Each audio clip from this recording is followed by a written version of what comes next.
22.4 is the second-tier driver system, whereby a new generation of drivers receive worse benefits, worse pay than their predecessors. Yeah, that was pitched by the union. Which side are you on? Which side are you on? Teddy Ostrow is a freelance reporter. He is also host of the Upsurge, a podcast about the contract negotiations between the Teamsters and the United Parcel Service, UPS. So let's go ahead now and take a step back. All this is really only possible, is only happening in the way that it's happening because there's new leadership at the top of the Teamsters, right? I mean, we would not be expecting this sort of national drama under a Hoffa Jr. administration. No way. This is not only just the result of new leadership, but that new leadership that came into power because of the valiant push by the reform movement within the union, Teamsters for a Democratic Union, which dates back to the radical rank and file movements of the 70s, helped get democracy in the union beginning in 1989, with the election of Ron Carey in 1991. Pushed in 1997 for that strike, worked hard to do what they could under Hoffa Jr. in the preceding or the succeeding 25 years. And then 2018, again, organizing to elect these new leaders, certainly who have more a militant posture.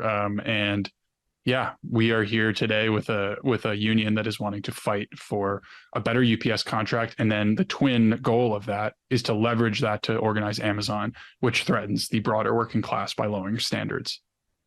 Absolutely. And that is something that I have been excited to see O'Brien say in a lot of these, in a lot of his speaking engagements on this, is that, there's the Amazon is really, an existential threat to a good middle class life, and that winning a good contract at UPS is kind of a necessary first step to organizing Amazon. And so the new leadership at the Teamsters is really inspiring, I think, in a number of ways, and you mentioned, that even beyond just like, oh, there's a parallel here in that these are similar things that are happening. There's actually roots from this reform slate to the reform movement that elected Ron Carey. So tease out some of those roots for us, and what are some of the similarities that we saw in 1997 to what happened to bring Sean O Brien to the presidency today? Sure. Yeah. There's a lot of similarities. There's a lot of differences. We can bite them off as we go.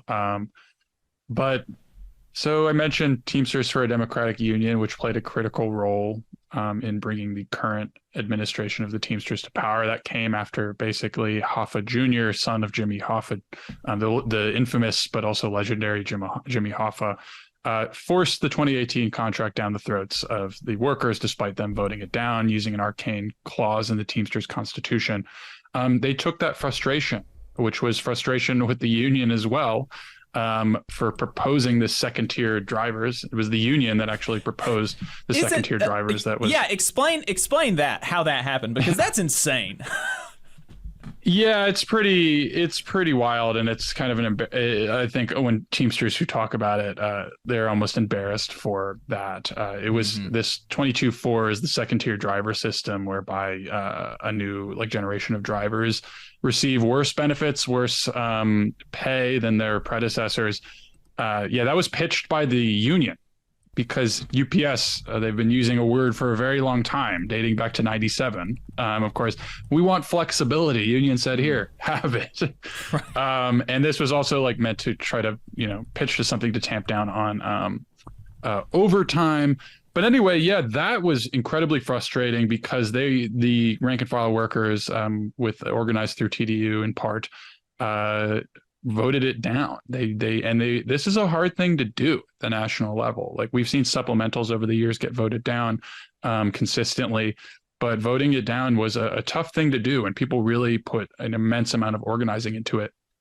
So when it was shoved down their throats, they got really, really angry, and this sort of was channeled into the election against Verma, who is this kind of hand-picked guy from Hoffa Jr., and toward Sean O'Brien and Fred Zuckerman's slate, Teamsters United.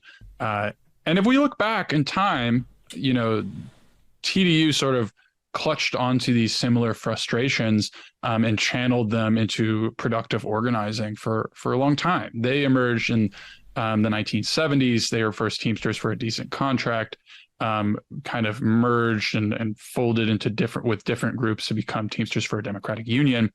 And at that time, the frustrations were having to do with a number of things.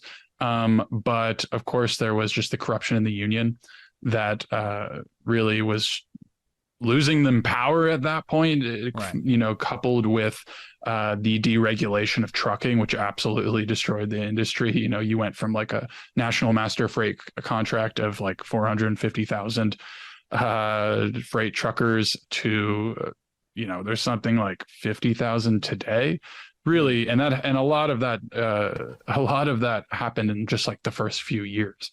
So there's corruption. There's not democracy at the national level. There was no voting at that time in the 1980s or prior to 1989, which was when, strangely, a probe prompted by some murders and other issues, led by Rudy Giuliani. Interesting. Terrible mayor of New York for a very long time. Also Trump lawyer. Basically investigated, and Teamsters for a Democratic Union was there to orient this federal monitoring of the union as a result of the corruption. They oriented it to pushing for democracy in the union. It's Teamsters for a Democratic Union. And that meant that there would be the first one member, one vote election for top officers in 1991.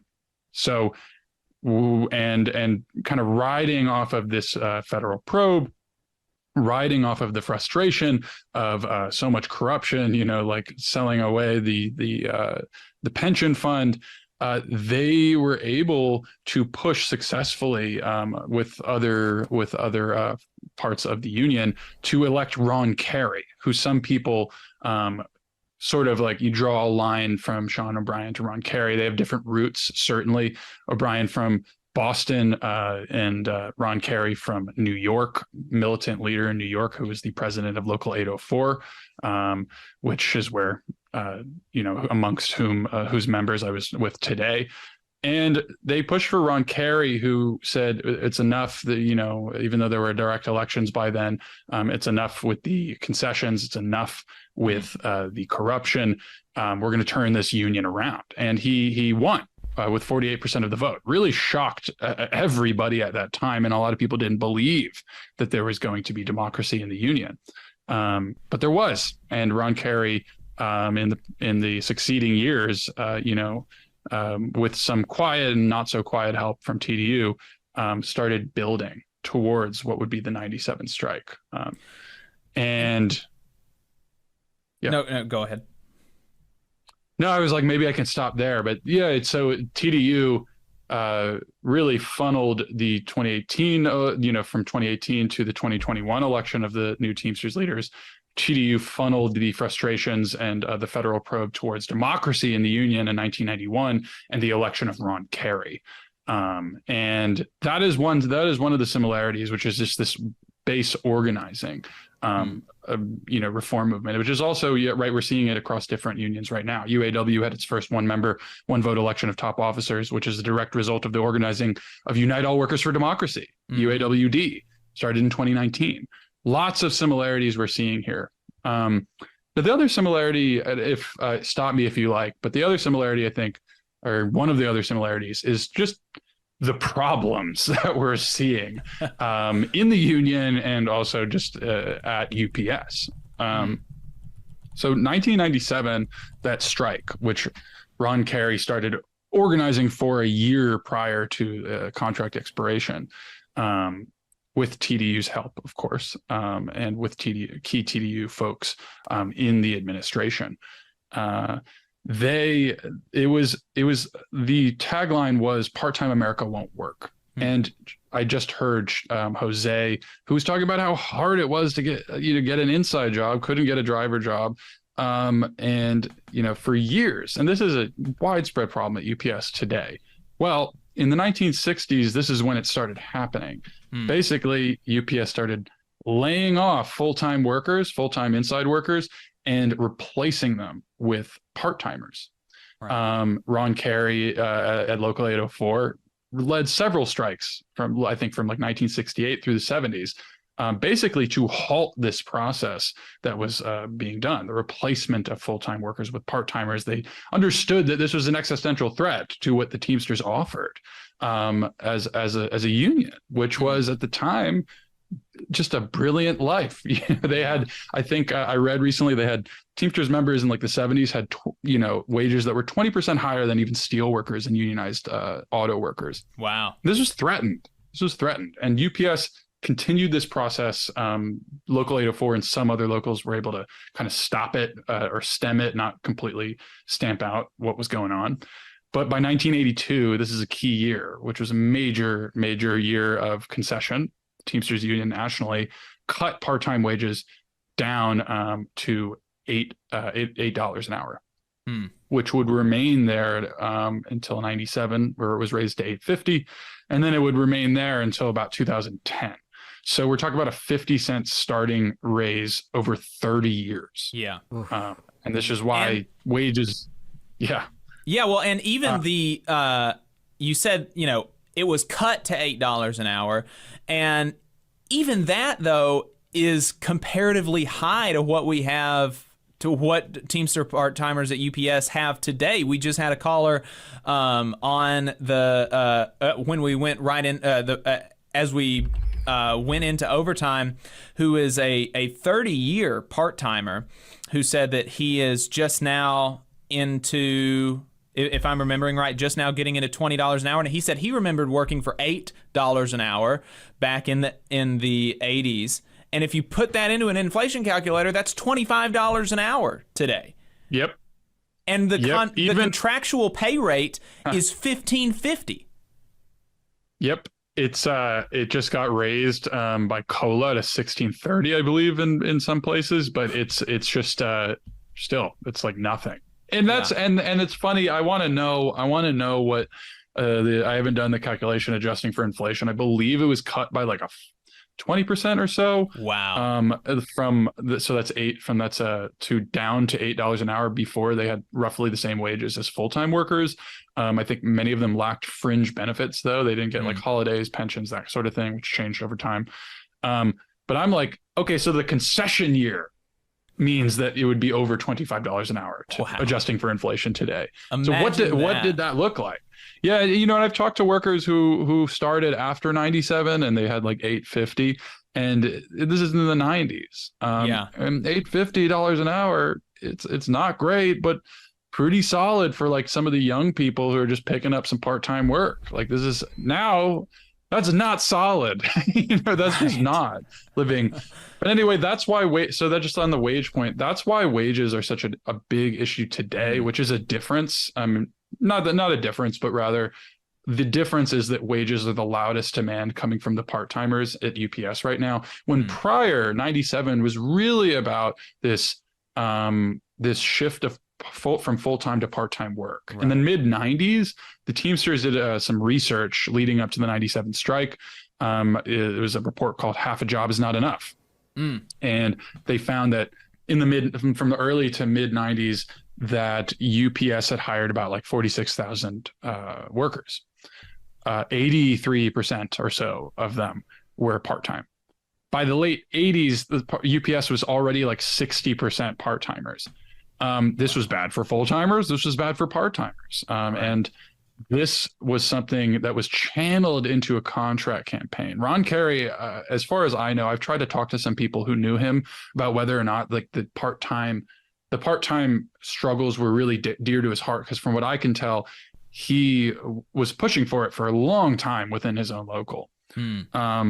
But it also just came from a larger recognition in the United States, and from good communication strategy emanating from TDU, from other people in the union, that this is a part of a larger problem that resonates in the United States. Part-time work, gig, temporary, contingent labor, proliferating, corporate America restructuring, firing full-time workers, and people having to work multiple jobs, getting cut hours, but then working more hours than they did before because they have to work multiple jobs.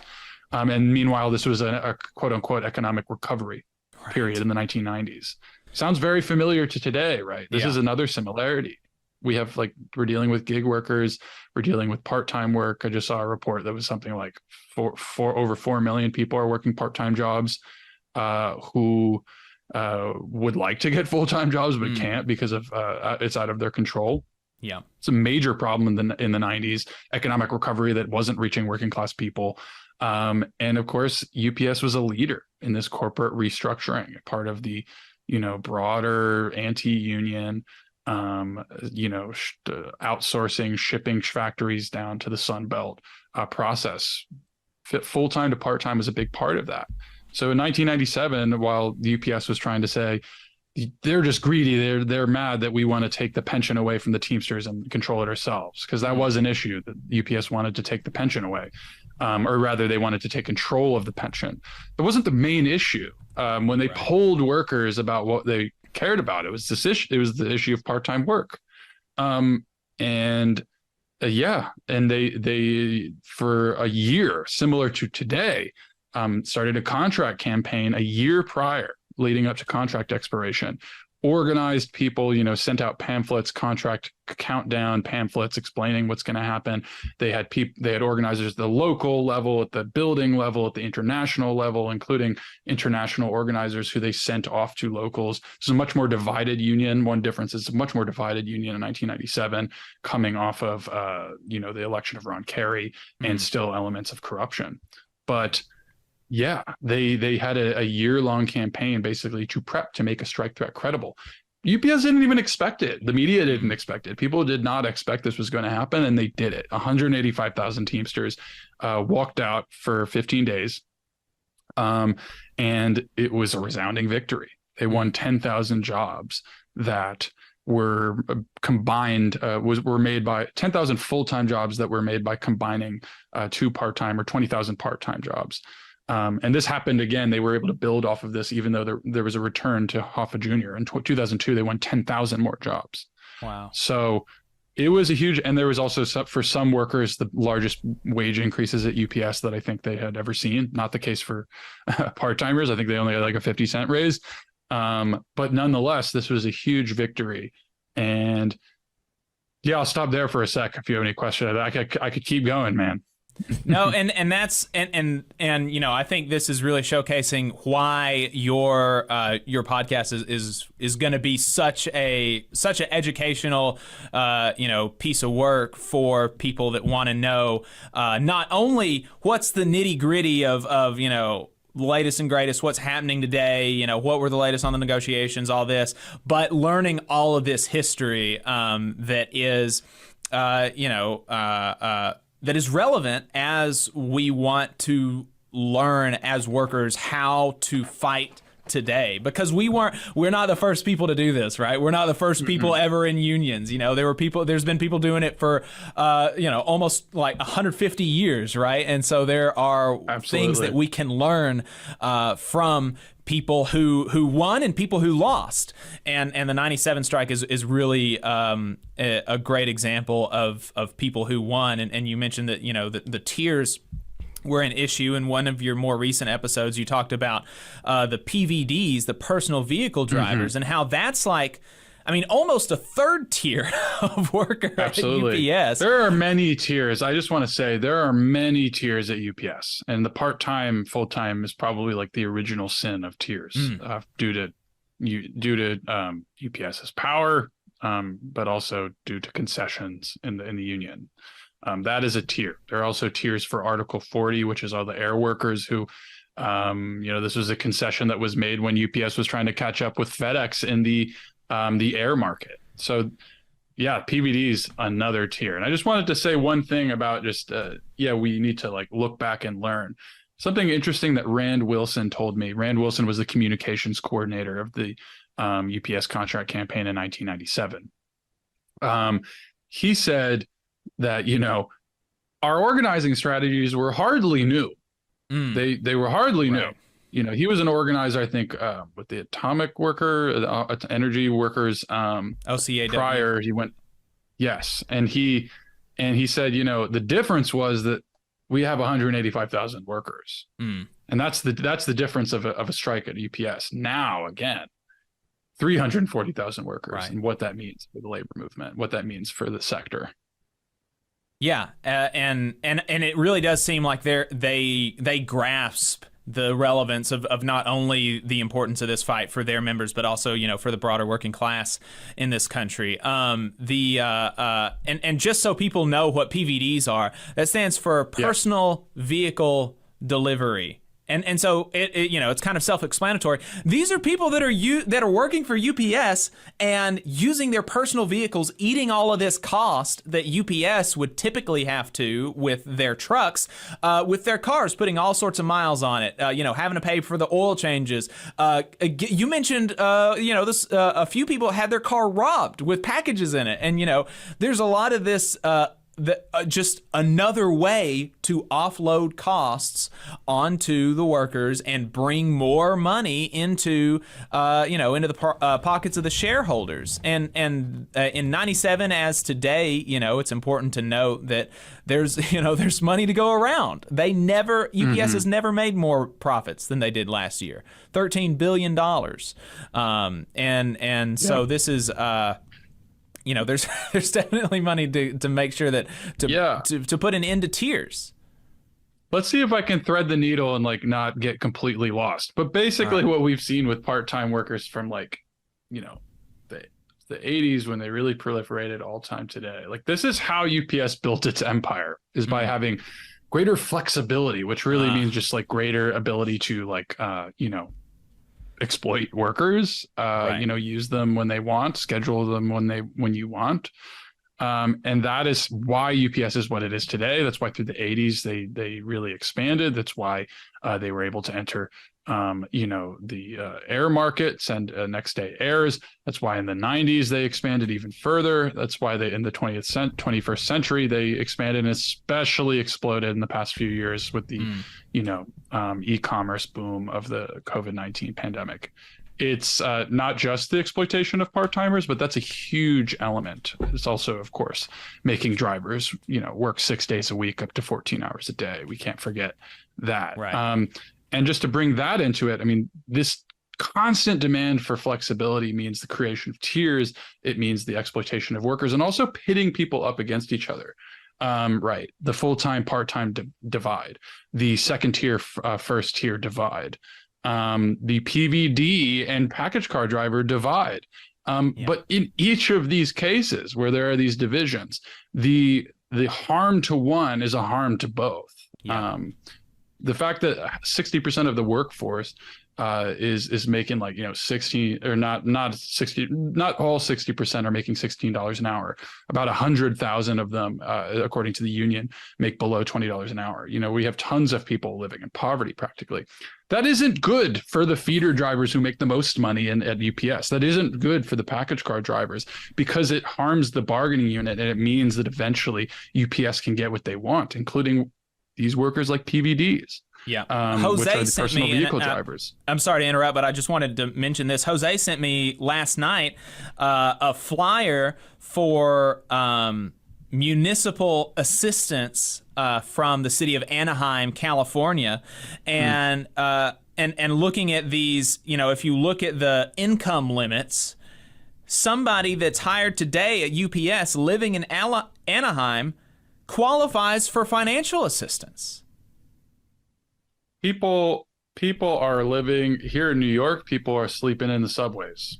Yeah. People are living in shelters. People, I talked to Jose for a number of times. He told me about people living in their cars. And this is an issue that's impacting so many people across the country, which is why this is so important beyond logistics as well. But just to thread it back to, these tiered issues at UPS throughout the economy, it deleverages the power to have people, at odds with one another, have a huge portion or even a small portion of people who are doing worse in a union. Personal vehicle drivers, these gig-like workers who use their own personal vehicles and work off of an app that uses the UPS dyad, that's the scanner technology of the package car drivers. They actually are employees. They're seasonal employees, and they pay union fees where in non-right to work states. The problem, of course, is that the union can't get close to them in time, and they're not there for long enough to benefit from the protections that some of them actually do get. There's like this chaos that occurs during peak season, and PVDs really get the brunt of it. But of course, the depravity of part-timers, it harms the full-timers. They fear for their jobs and what have you, can't bargain for more. The PVDs, they're dealing with so much, and it de-skills the package car driver job. It takes hours away. It means that less package car drivers will get hired. So what UPS has been doing for decades and decades is dividing the union. The union, in many cases, unfortunately, has allowed it to happen, and it harms everybody. Thankfully, in '97, there was unity, and right now there appears to be unity. The biggest, we were talking about what's new in negotiations.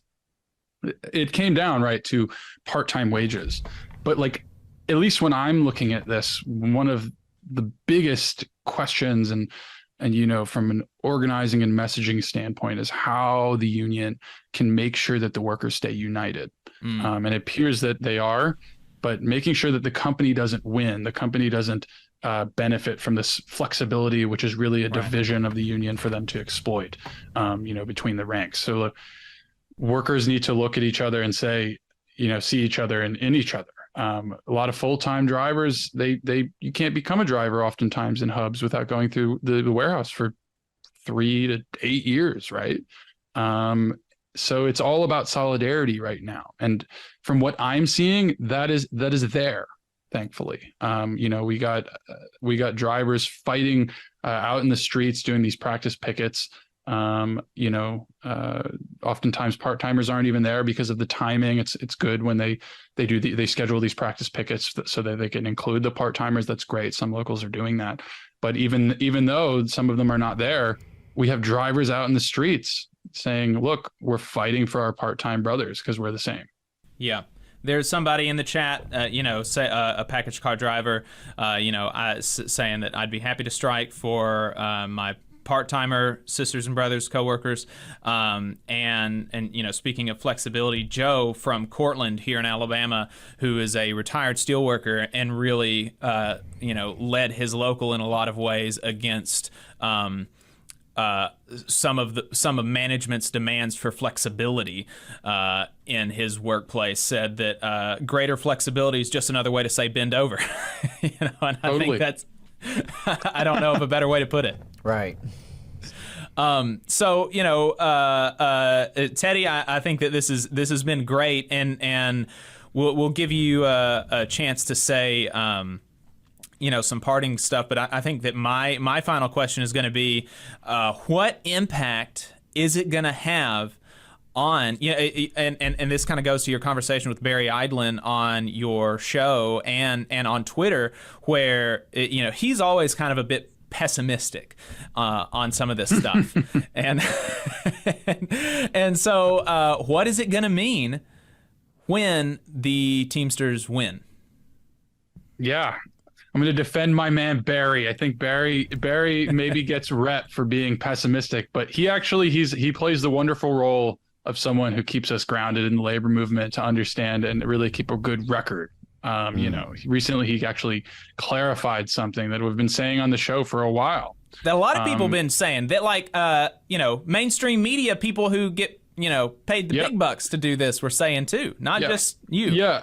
that it's the largest single employer strike in U.S. history if it happens. And it actually is. It wouldn't be. It would be the second, because there is a lot of understudying of this specific strike in 1970 at GM. But anyway, regardless, is it well? Just to like underline that, isn't that insane that there's so little focus on labor reporting and labor history that it just goes unremarked. That, oh yeah, hey, by the way, 400,000 workers went on strike, almost 500,000 at one employer in 1970. And here people have been saying for the last year that this 340,000 employee strike would be the largest, and just nobody remembered that.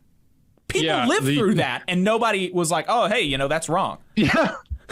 I was thinking the same thing. I was like, that is it within historical memory. Like, how do we have this ridiculous historical misremembering? And I was DMing, even beyond like that weird sort of media issue, of which I was a part. Like I was DMing with Barry Eidlin, and we were just both marveling at that there were 400,000 GM workers, just period. Right. Oh my God. Yeah. And now there's 400,000. There's like 400,000 UAW members right now. Right. know? Yeah. So anyway, that said, you can hear just my defense of Barry and also correcting the record. Barry, you can hear Barry say this on the show. When 340,000 workers, definitionally in every zip code in the country, go on strike, everybody's going to see it. And if they win, everybody's going to be like, whoa, right. do I have that leverage? Look at what is this newfound leverage I learned in the form of a strike, So that's just in terms of a demonstration effect. And we're seeing it now too with the actors, with the writers, with the hotel workers, with nurses strikes we've been seeing, or just, there are tons of strikes that seem to be going on. I don't know whether they're like reaching the most historical levels at this point, but at least in the past few years, we're seeing something. And the UPS strike would be an immense spark for that in a demonstration way, in a standards way, in a leveraging way for bargaining. If 340,000 workers win a dope contract, then that gives the Teamsters a wonderful golden ticket to go and show to everyone else and be like, look at what we can give you, And of course, the highest stakes are for Amazon, which is trying to destroy the working class. And so, it's a big deal, whether or not it's the largest or the second largest or whatever. Why are we measuring it in that way? This is immense. That's going to happen right now. It definitely grasps media attention, but unfortunately, the media has been covering it about the damage done to and the costs of a strike to the economy, the consumers. But the cost of them not winning an enormous contract is immensely larger. That is the stakes for the labor movement right now. Could not agree more. And it is important to have, reporters like yourself and media like In These Times and the Real News Network that your podcast is partnered with, that remind people that we are not just consumers, right? We are more than our consumption. We are members of a working class, and we are citizens of the country and the world. And it's just so, and those things are so much more important than our identity as a consumer. And that's something that, Adam, you were talking about on your appearance with Flash on America's Workforce. Speaking of which, Teddy, you should go on America's Workforce at some point if you haven't already. It's great. I don't even know what that is. Oh, you don't know what America's Workforce Union Radio podcast is. I gotta do, man. I screwed up. Did I out myself? Yeah, you outed yourself. We'll hook you up. Up. Well, I wanted to shout out Teddy's appearance on Citations Needed, because I had actually just recently listened to that before my appearance on America's Workforce, and so that was really in my head when we were talking about this conversation because, yeah, I mean, media trains us to think of ourselves as consumers. How do things convenience or inconvenience our consumption? And, you know, that's kind of the framing of any particular labor issue. And that's so unfortunate and such a disservice to the lived realities of people every day in this country. I mean, and what people struggle through and go through. And so, yeah, I really appreciate your work, Teddy, in highlighting these issues and really, you know, centering worker voices and telling the story, because this struggle is important for all working people, regardless of whether you're, you know, UPSer or a Teamster. This is about the standards of working people in this country. And so, you know, this is a huge contract, and it's also huge in terms of reformism within our union movement and democracy within our union movement. And can we get the goods? You know, it's one thing to win office, but it's another thing to win a good contract and to organize your forces sustainably. So for all those reasons, the work you're doing is really important and really appreciated. Thank you guys so much. I really appreciate hearing it. And thank you for your work. It's you guys do brilliant stuff. I tell Jake about how jealous I am of all your designs and your thumbnails, but that's just the hilarious, you know, superficial part of the brilliant, you know, reporting and brilliant radio work that you guys do. You know, in the lineage of others like The Real News, like in these times. Shout out to all of those out there who are actually speaking to workers and not to logistics, supply chain management experts. Hell yeah. I think that's a great place to end it on. Check out Teddy Ostrow's podcast, The Upsurge, wherever you get your podcasts, and on the Real News Network and in These Times magazines. He's also writing articles for those places and elsewhere. Really great work. Teddy, thank you so much for your time today. Thanks, guys. You just saw a clip from the Valley Labor Report. We are live every Saturday morning from 9:30 a.m. till 12:30 p.m. And we pride ourselves on keeping all of our content free to everybody so that we can talk to as many working folks as possible. If you support the work that we're doing, you think that it's important, you think that it's good, then consider making a monthly contribution to the project, and you can do that on our website, tvlr.fm.